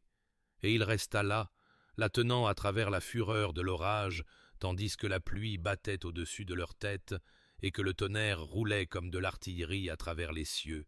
sans se soucier que la peinture macule sa chemise ou que son sang-froid soigneusement entretenu se fissure et s'effondre, ne laissant qu'une préoccupation brute, et quand elle refit enfin surface dans la conscience, ce fut pour se retrouver blottie contre lui dans le calme grandissant après le passage de l'orage, sa joue pressée contre son battement de cœur, tandis que sa main se déplaçait de manière apaisante dans ses cheveux, et pendant un long moment, aucun ne parla. L'intimité de la position rendant les mots inadéquats, jusqu'à ce que finalement Célestia murmure qu'elle était désolée, ne sachant pas de quoi elle s'excusait, sinon peut-être d'être brisée d'une manière à laquelle il ne s'était pas attendu. Et Adrian fit un bruit à mi-chemin entre un rire et quelque chose de plus proche d'un sanglot, et lui dit qu'elle n'avait rien à se reprocher, que si quelqu'un devait implorer le pardon, c'était lui, pour tous les mois qu'il avait perdus dans la peur, alors qu'il aurait pu être ici, la tenant exactement comme cela, et quelque chose dans sa voix la fit reculer juste assez pour voir son visage correctement, y trouvant une expression d'un désir et d'un regret si nu que son souffle se coupa, et d'elle s'entendit dire ce qu'elle avait essayé de ne pas reconnaître depuis des semaines, que malgré tout, malgré l'emprisonnement et la douleur, et toutes les raisons pour lesquelles elle ne devrait ressentir que du ressentiment, elle avait commencé à se soucier de lui, à se soucier vraiment d'une manière qui la terrifiait, parce que se soucier la rendait vulnérable, et qu'elle s'était promis de ne plus jamais être vulnérable à lui. Et Adrian ferma les yeux, comme si ces mots provoquaient une douleur physique, avant de confesser d'une voix rauque d'émotion qu'il était tombé amoureux d'elle pendant leur bref cours, qu'il avait reconnu en elle quelque chose qu'il avait cru perdu à jamais, la possibilité d'une véritable connexion au-delà du devoir ou de l'alliance. Mais quand il avait été témoin de sa première crise, tout son chagrin soigneusement enfoui pour la mort de sa sœur avait éclaté, et il s'était convaincu qu'aimer signifiait la perdre, que l'isolement les protégerait tous deux de la tragédie inévitable qu'ils croyaient que la maladie apportait, et ce n'est qu'au cours de ces mois de lente connaissance d'elle qu'il avait compris qu'il avait créé la tragédie même qu'il craignait, qu'il avait enfermé non seulement son corps, mais aussi leurs deux cœurs, construisant des murs alors qu'il aurait dû construire des ponts, et ils reconnurent alors l'ironie douloureuse qu'ils avaient tous deux été prisonniers, elle de murs de pierre et de portes verrouillées, lui de la peur et du chagrin qui s'étaient calcifiés autour de son cœur comme une armure. Et quand il demanda doucement si elle pensait qu'ils pourraient vraiment commencer leur mariage, non pas l'arrangement vide avec lequel ils avaient commencé, mais quelque chose de réel et de choisi. Elle considéra la question avec le sérieux qu'elle méritait avant de répondre simplement « lentement », ce seul mot contenant à la fois la permission et l'avertissement, une reconnaissance que la confiance, une fois brisée, pouvait être reconstruite, mais seulement avec patience et soin. Et il accepta cela avec un signe de tête qui aurait pu être de la gratitude ou du soulagement, ou peut-être les deux. Et alors que les derniers nuages d'orage se dissipaient et que la lumière de la lune commençait à filtrer à travers les fenêtres de l'atelier, il l'aida à se relever, et ils se tinrent ensemble au milieu des preuves éparpillées de son art, deux personnes enfin assez courageuses pour tendre la main vers quelque chose qui ressemblait à l'amour, aussi fragile, aussi durement gagné,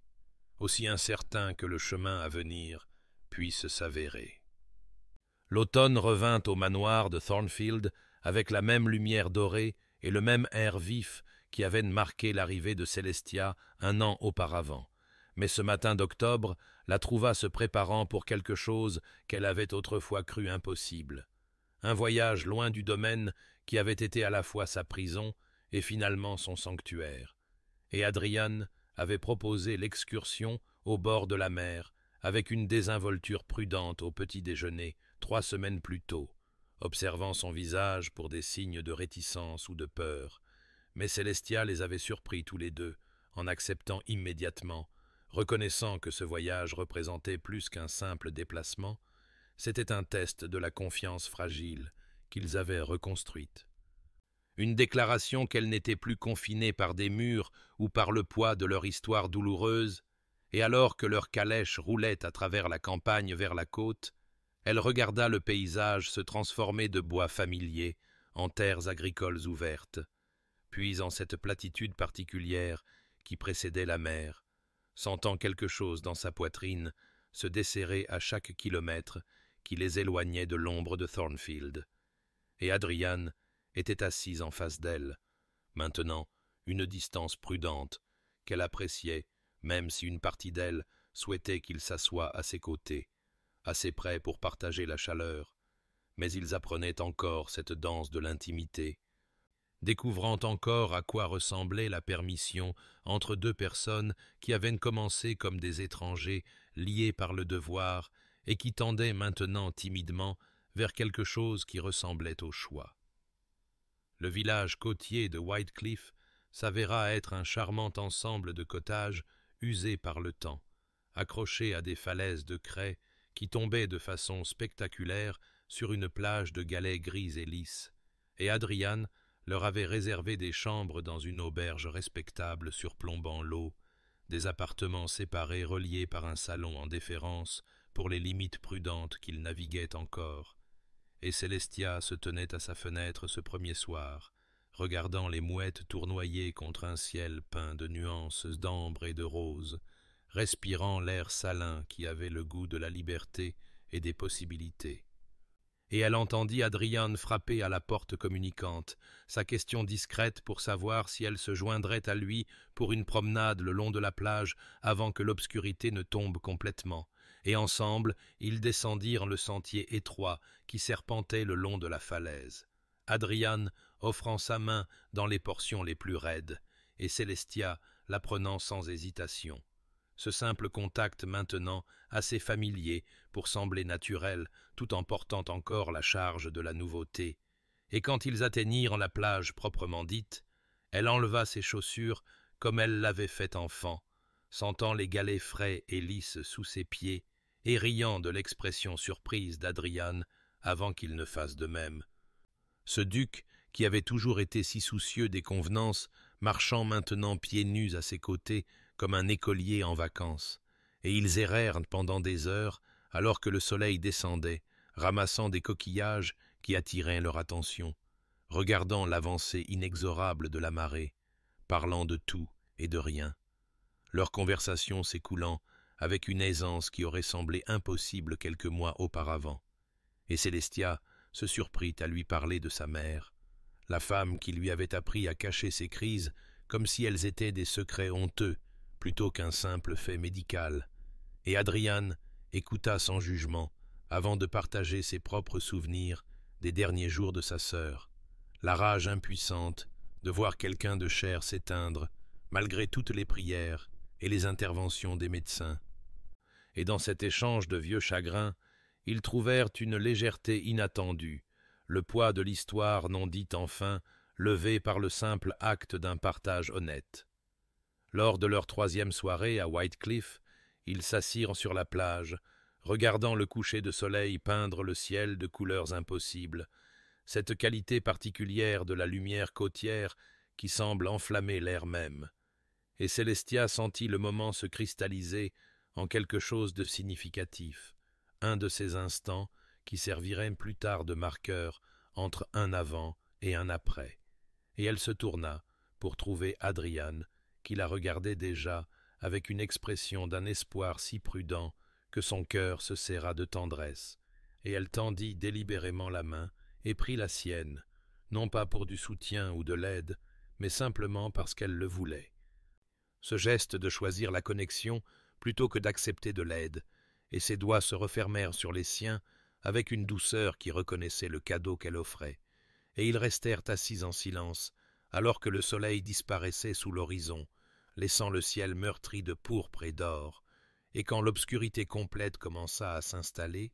Célestia se surprit à demander, sa voix à peine audible au-dessus des vagues, s'il pouvait l'embrasser, non pas comme un devoir ou une obligation, mais parce qu'elle voulait savoir ce que cela faisait d'être embrassée par quelqu'un qu'elle commençait à aimer. Et le souffle d'Adrian se coupa de manière audible avant qu'il ne se tourne complètement vers elle, prenant son visage entre ses mains comme si elle était quelque chose d'infiniment précieux et d'infiniment fragile.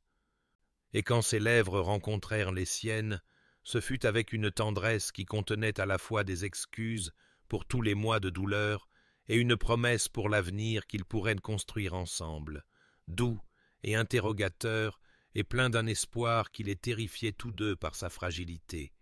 Et Célestia se pencha dans le baiser, en lui, dans la possibilité que ce qui avait commencé dans l'obscurité puisse encore trouver son chemin vers la lumière. Et quand ils se séparèrent enfin, il posa son front contre le sien et murmura qu'il passerait le reste de sa vie à se prouver digne de cette seconde chance. Et elle lui dit doucement que peut-être il pourrait simplement la passer à apprendre à être dignes l'un de l'autre. Cette reconnaissance plus honnête que la rédemption n'était pas seulement à lui de la chercher, mais à eux de la construire ensemble. Et alors qu'ils remontaient le sentier de la falaise main dans la main, sous un ciel plein d'étoiles naissantes, Célestia comprit qu'ils commençaient enfin, vraiment, leur mariage, non pas avec des vœux prononcés dans une église, devant des témoins qui ne signifiaient rien,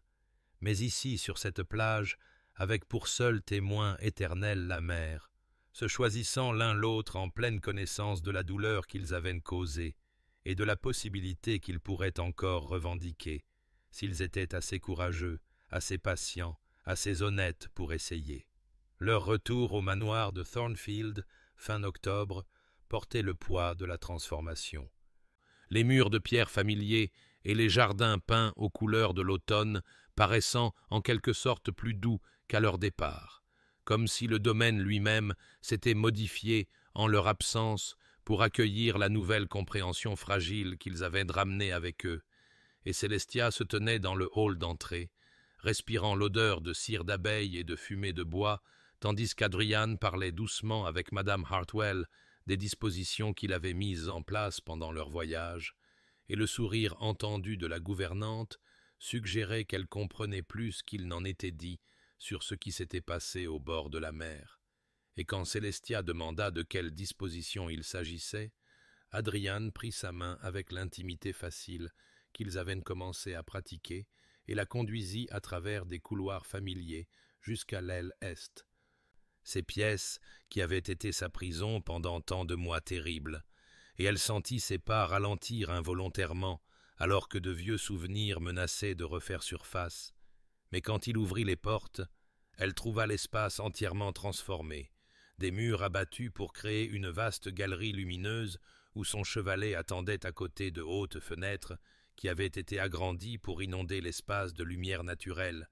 et disséminées dans la pièce se trouvaient ses peintures, des mois de confinement, ces paysages désespérés de jardins qu'elle ne pouvait qu'observer, et d'horizons qu'elle ne pouvait atteindre, maintenant accrochés avec soin et dignité, comme s'ils étaient des trésors plutôt que des preuves de souffrance. Et Adrian expliqua doucement qu'il voulait que cet espace soit reconquis, qu'elle le remplisse de nouvelles œuvres d'art qui parlent de liberté plutôt que de captivité, que l'aile est devienne non pas un rappel de ses échecs, mais un témoignage de sa force et de la beauté qu'elle créait même dans l'obscurité. Et Célestia se trouva incapable de parler pendant plusieurs instants, submergée par la prévenance de ce geste, la compréhension qu'il démontrait de ce dont elle avait besoin pour guérir complètement. Et quand elle se tourna enfin vers lui, elle vit de l'incertitude dans son expression, comme s'il craignait d'avoir dépassé les bornes ou trop présumé.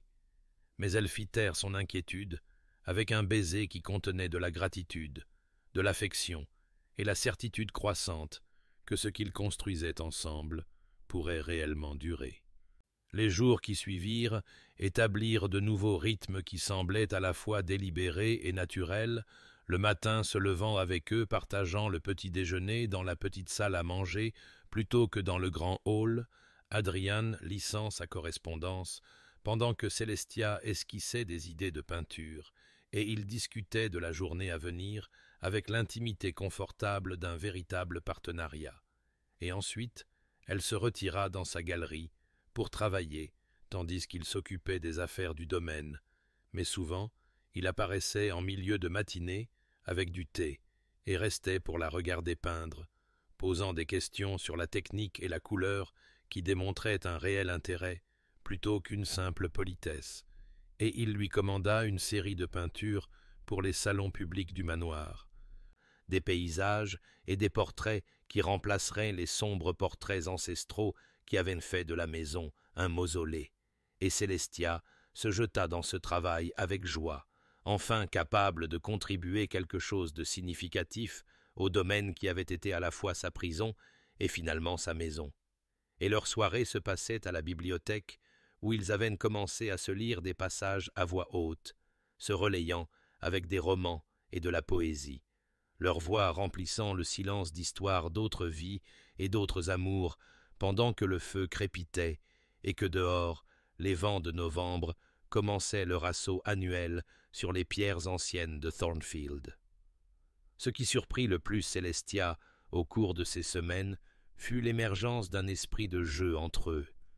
des moments de légèreté qu'elle n'avait jamais imaginé possibles avec le sévère duc qui l'avait enfermée. Et cela commença modestement avec Adrian faisant une observation sèche sur un voisin pompeux qui la fit rire de façon inattendue, et son rire sembla débloquer quelque chose en lui. Et bientôt, ils échangeaient des traits d'esprit au dîner, et s'engageaient dans des débats animés sur l'art et la littérature, qui devenaient parfois si vifs que les domestiques s'arrêtaient devant la salle à manger pour écouter avec un amusement à peine dissimulé. Et une fois, alors qu'elle peignait dans le jardin et qu'il était censé examiner les comptes, il apparut à la place et avoua qu'il trouvait les registres du domaine insupportablement ennuyeux comparés à la regarder travailler. Et elle l'avait taquiné sur le fait qu'il négligeait ses devoirs ducaux jusqu'à ce qu'il capture ses mains tachées de peinture, l'attire près de lui et lui dise quel était le seul devoir qui comptait désormais, et les domestiques qui furent témoins de ces petites intimités commencèrent à chuchoter entre eux que leur duc et leur duchesse tombaient enfin, vraiment, amoureux, et madame Hartwell souriait d'un air entendu quand elle les observait marcher, main dans les jardins, ou s'asseoir près l'un de l'autre dans la bibliothèque, et même le sévère M. Pemberton, le majordome, fut entendu dire que la maison se sentait plus vivante maintenant qu'elle ne l'avait été de toutes ces années de service. Comme si Thornfield lui-même respirait plus facilement maintenant que son maître et sa maîtresse avaient trouvé leur chemin l'un vers l'autre à travers toute l'obscurité et la douleur qui avaient failli les détruire tous les deux. L'hiver descendit sur le manoir de Thornfield avec une douceur qui semblait refléter la chaleur qui résidait désormais entre ses murs, et ce mois de décembre vit le domaine transformé du mausolée silencieux qu'il avait été l'année précédente en quelque chose qui ressemblait à un véritable foyer,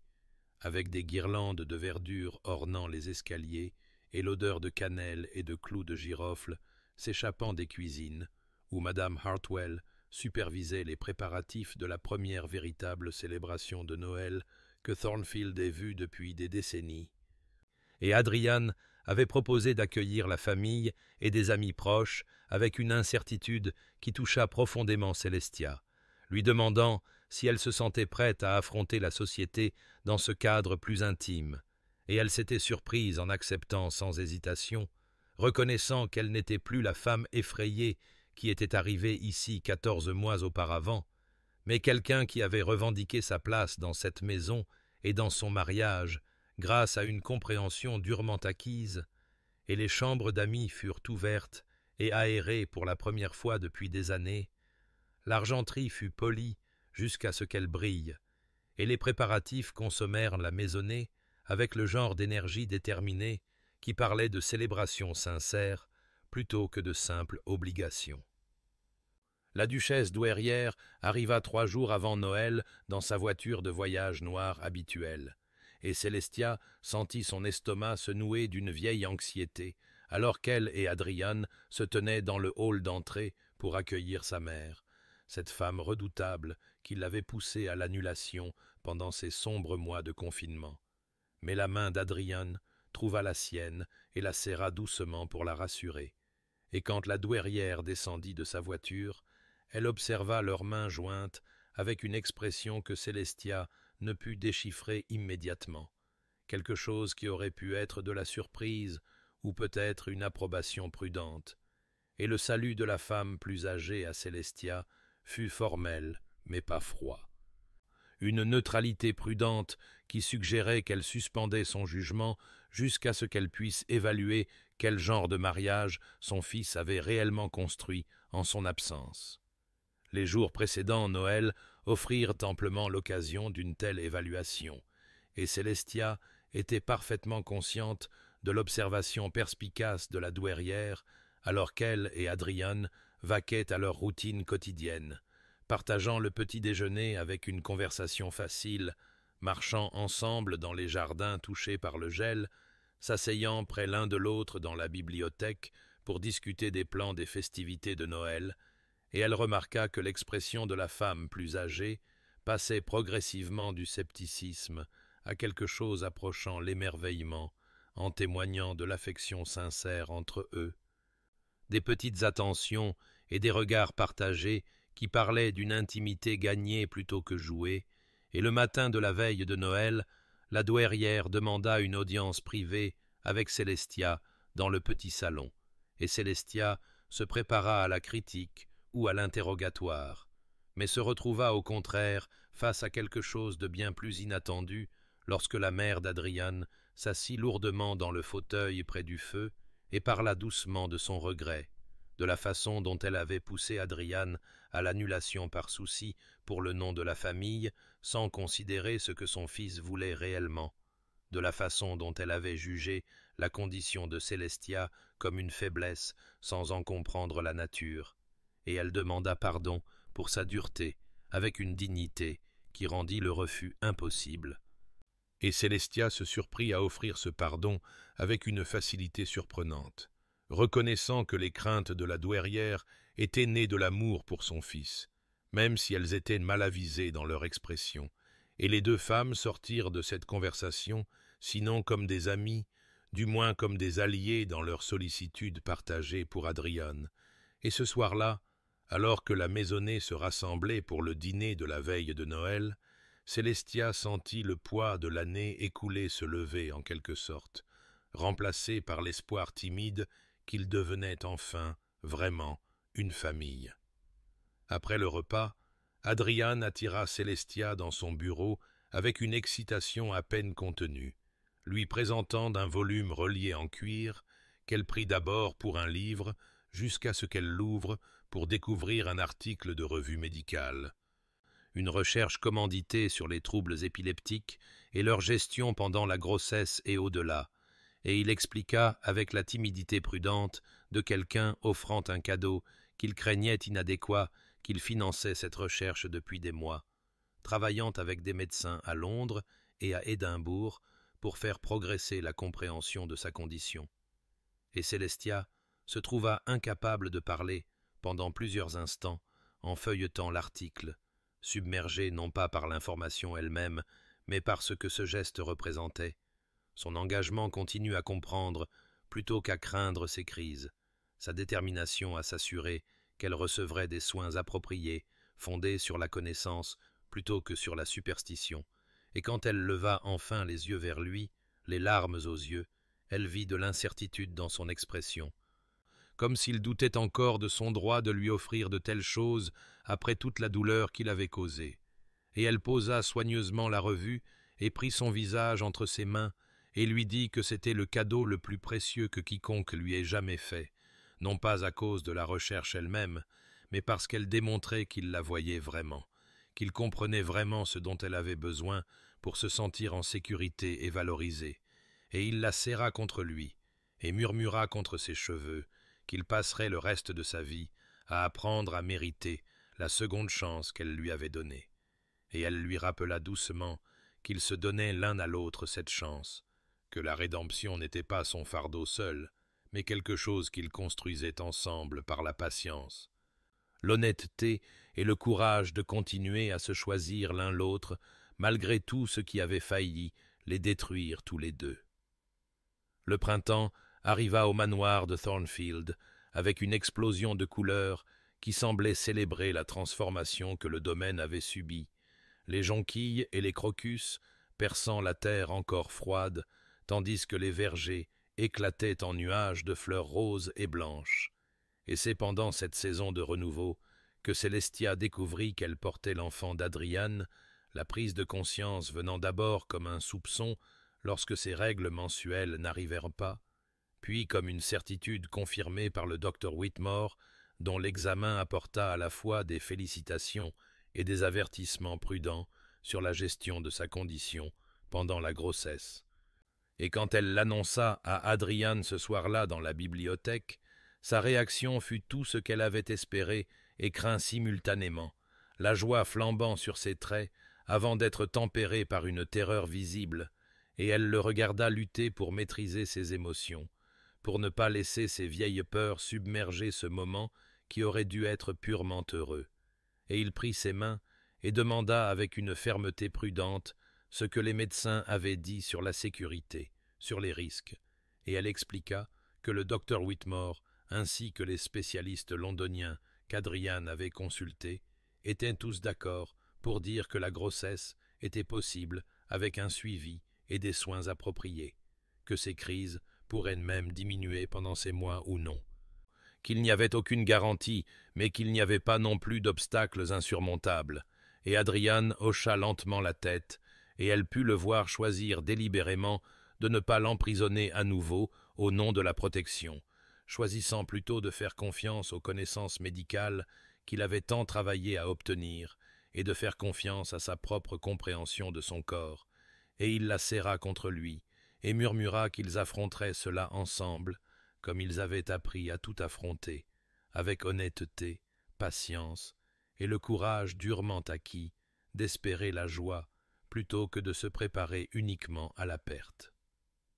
Les mois qui suivirent furent marqués par un équilibre délicat entre prudence et célébration, Adrian protecteur mais pas étouffant, ayant appris par une expérience douloureuse la différence entre le soin et le contrôle. et il l'accompagna aux consultations hebdomadaires avec le docteur Whitmore, posant des questions détaillées sur les symptômes et les signes avant-coureurs, s'assurant que le personnel de la maison comprenait ce qui pourrait être nécessaire si elle avait une crise, mais il ne suggéra jamais qu'elle restreigne ses activités au-delà d'un accommodement raisonnable, n'impliqua jamais qu'elle devrait se retirer dans un isolement craintif, et Célestia se retrouva à peindre avec une inspiration renouvelée, choisissant la chambre d'enfant comme toile et couvrant ses murs de fresques de jardin, de prairies et de ciel plein d'oiseaux, voulant que leur enfant entre dans un monde de beauté et de liberté, plutôt que dans l'obscurité qu'elle avait autrefois connue, et ils passèrent de longues soirées à discuter de prénoms. Adrian favorisant les choix classiques, tandis que Célestia préférait quelque chose qui parlait de nouveaux départs, et progressivement, ils établirent une liste de possibilités qu'ils testaient l'un contre l'autre, comme on essaye des vêtements pour voir ce qui convient. Et alors que son corps changeait et gonflait avec la vie qui grandissait en elle, elle remarqua que ces crises devenaient en effet moins fréquentes, que ce soit à cause des changements hormonaux de la grossesse ou du bonheur profond qui avait remplacé le stress et la solitude des années précédentes. Et elle choisit de croire que c'était les deux, que son corps et son esprit travaillaient ensemble pour nourrir cette nouvelle vie. Et Adrian posait sa main sur son ventre le soir et parlait doucement à leur enfant à naître, racontant des histoires de Thornfield et faisant des promesses sur l'amour qui l'attendait. Et Célestia l'observait dans ces moments et voyait la guérison complète de l'homme qui l'avait autrefois enfermé par peur, transformé maintenant en quelqu'un qui comprenait que l'amour ne consistait pas à protéger par l'isolement, mais à affronter l'incertitude ensemble, le cœur ouvert et les mains jointes. Et quand l'été arriva et que son terme approcha, ils étaient à la fois terrifiés et exaltés, conscients qu'ils se tenaient au seuil de quelque chose qui couronnerait leur bonheur durement gagné ou les mettrait à l'épreuve d'une manière qu'ils ne pouvaient encore imaginer, mais prêts néanmoins à affronter ce qui viendrait avec la force qu'ils avaient construite ensemble à travers toute l'obscurité. La douleur et l'aube progressive de la compréhension qui les avait finalement amenés à ce moment d'anticipation et d'espoir partagé. L'été arriva au manoir de Thornfield avec une chaleur qui semblait refléter l'intensité de l'attente, et alors que juillet s'avançait vers août, Célestia se retrouva à traverser les dernières semaines de sa grossesse avec un mélange d'anticipation et d'appréhension qui rendait le sommeil élusif et chaque petite douleur un possible signe avant-coureur du travail. Et Adrian était devenu plus attentif que jamais, sans tomber dans la protection étouffante qu'elle avait autrefois subie, demandant chaque matin comment elle avait dormi et si elle avait besoin de quelque chose, mais lui faisant confiance pour connaître son propre corps et ses signaux. Et le docteur Whitmore avait pris une résidence semi-permanente dans l'une des chambres d'amis avec une sage-femme de Londres dont la réputation pour la gestion des accouchements difficiles avait impressionné même le prudent médecin, et quand les douleurs de Célestia commencèrent par un après-midi étouffant de la mi-août, elle les reconnut immédiatement pour ce qu'elles étaient, le resserrement à travers son ventre qui commença comme un inconfort et s'intensifia progressivement en quelque chose qui exigeait toute son attention. Et elle envoya Lily chercher Adrian et l'équipe médicale avec un calme qui la surprit, étant donné l'énormité de ce qui commençait. Et Adrian apparut en quelques minutes, le visage pâle mais déterminé. Et quand elle lui dit que le bébé arrivait, il hocha la tête une fois, prit sa main et annonça avec un mépris tranquille de toutes les conventions sociales qu'il ne la quitterait pas, que les convenances aillent au diable, il lui avait manqué une fois par son absence et ne répéterait pas cette erreur maintenant qu'elle faisait face à cette épreuve, et elle serra sa main avec gratitude, alors que les contractions devenaient plus fortes et plus fréquentes, se transformant d'un inconfort gérable en vagues de douleur qui semblaient consumer tout son être, et les heures qui suivirent se brouillèrent en une brume d'effort et d'épuisement, ponctuée par la présence constante d'Adrian à ses côtés. Sa voix offrant des encouragements quand elle pensait ne pas pouvoir continuer, sa main devenant son ancre, alors qu'elle surfait sur chaque contraction comme une tempête qui menaçait de la submerger.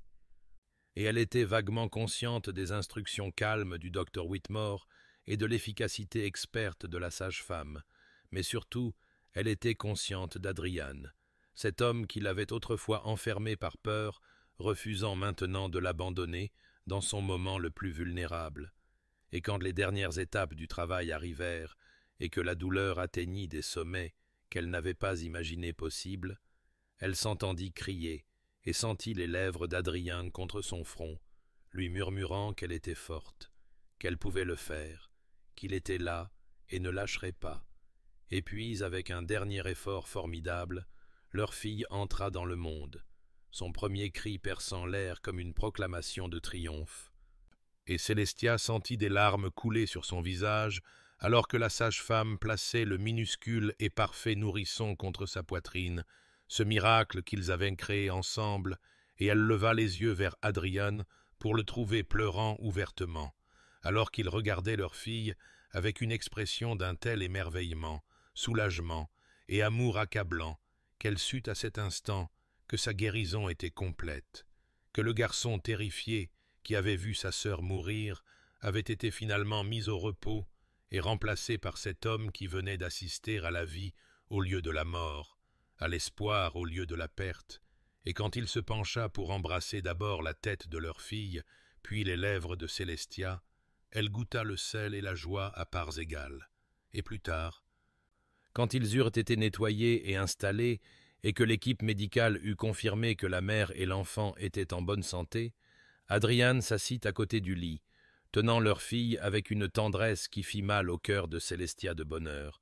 et elle le regarda tracer les minuscules traits du bébé avec un doigt et murmurer bienvenue à Eleanor Rose, nommée d'après sa sœur perdue, et la fleur qui symbolisait l'amour et les nouveaux départs. Et Célestia comprit que cette naissance les avait tous délivrés, elle-même de l'ombre de son confinement, Adrien de la prison de sa peur, et leur fille dans un monde où elle serait chérie non pas malgré la vulnérabilité, mais avec la pleine compréhension que la fragilité et la force pouvaient coexister. Et alors que la soirée d'été s'approfondissait à l'extérieur de leurs fenêtres et que les trois se reposaient dans le calme qui suivit la création, Célestia réfléchit qu'ils n'étaient plus simplement duc et duchesse, liés par un arrangement et une obligation, mais des partenaires qui s'étaient choisis à travers chaque moment sombre et en étaient sortis transformés, leur amour non pas diminué par les épreuves qu'ils avaient endurées, mais approfondi et rendu plus précieux précisément parce qu'il avait été testé et prouvé vrai. 5 ans s'étaient écoulés depuis la naissance d'Eleanor Rose, et le manoir de Thornfield s'était transformé en quelque chose que ces pierres anciennes n'avaient peut-être jamais connu auparavant. Un lieu de joie et de rires authentiques, où les échos des chagrins passés avaient été remplacés par les bruits d'enfants jouant dans des jardins autrefois silencieux et austères, et Célestia se tenait maintenant dans la galerie de l'aile est par un après-midi d'octobre, la même aile où elle avait été autrefois emprisonnée, mais qu'Adrian avait méticuleusement rénovée en un espace d'exposition lumineux pour son art, et elle contemplait les peintures qui tapissaient ses murs, sa série Liberté, comme l'avaient nommé les critiques londoniens, des toiles qui documentaient son voyage de la captivité à travers l'obscurité jusqu'à la lumière d'un amour durement gagné, chaque coup de pinceau un témoignage de la douleur reconnue et surmontée, et elle pouvait entendre à travers les fenêtres ouvertes les cris ravis d'Éléanore. Maintenant âgée de 5 ans, avec les cheveux sombres de son père et le tempérament artistique de sa mère, poursuivant son jeune frère Thomas dans la roseraie, tandis que la voix plus profonde d'Adrian lançait des avertissements enjoués à propos de la fontaine. Et Célestia sourit à la symphonie domestique qui était devenue la musique de ses journées, si différente du silence qui avait autrefois menacé de la consumer, et elle pensa à la façon dont la galerie était devenu une sorte de lieu de pèlerinage, des visiteurs de Londres venant voir les remarquables peintures de la duchesse de Thornfield, mais aussi pour entendre l'histoire chuchotée de la transformation. Comment le duc, qui avait autrefois enfermé sa femme, était devenu son plus grand champion, finançant la fondation Blackwood pour la recherche neurologique, qui avait déjà fait des progrès significatifs dans la compréhension et le traitement de conditions comme la sienne. Et elle entendit des pas derrière elle, et se tourna pour trouver Adrian entrant dans la galerie, Thomas perché sur ses épaules, et Éléanore s'accrochant à sa main, tous trois le visage rouge de l'air d'automne et rayonnant du genre de bonheur qui ne peut être feint. Et Adrian croisa son regard à travers la pièce, et elle vit dans son regard tout ce qu'ils avaient construit ensemble, le choix qu'ils faisaient chaque jour de continuer à se choisir l'un l'autre malgré le début douloureux, l'engagement envers l'honnêteté et la patience qui avaient permis à l'amour de grandir dans un sol qui semblait trop endommagé pour nourrir quoi que ce soit de beau. Et Éléanore courut vers elle en criant « Maman, papa dit que tu vas peindre nos portraits pour la nouvelle galerie à Londres. » Et Célestia serra sa fille contre elle et confirma que c'était vrai, que son travail serait exposé à l'Académie royale le printemps prochain, une reconnaissance qui aurait semblé impossible pendant ces sombres mois de confinement, et alors que sa famille l'entourait dans cet espace qui avait autrefois représenté son emprisonnement, mais symbolisait maintenant sa liberté, Célestia ressentit la profonde satisfaction d'une vie reconquise et refaite par le courage et la volonté de croire aux secondes chances. Cher auditeur, peut-être avez-vous appris, comme Célestia et Adrian, que le début d'une histoire ne détermine pas sa fin,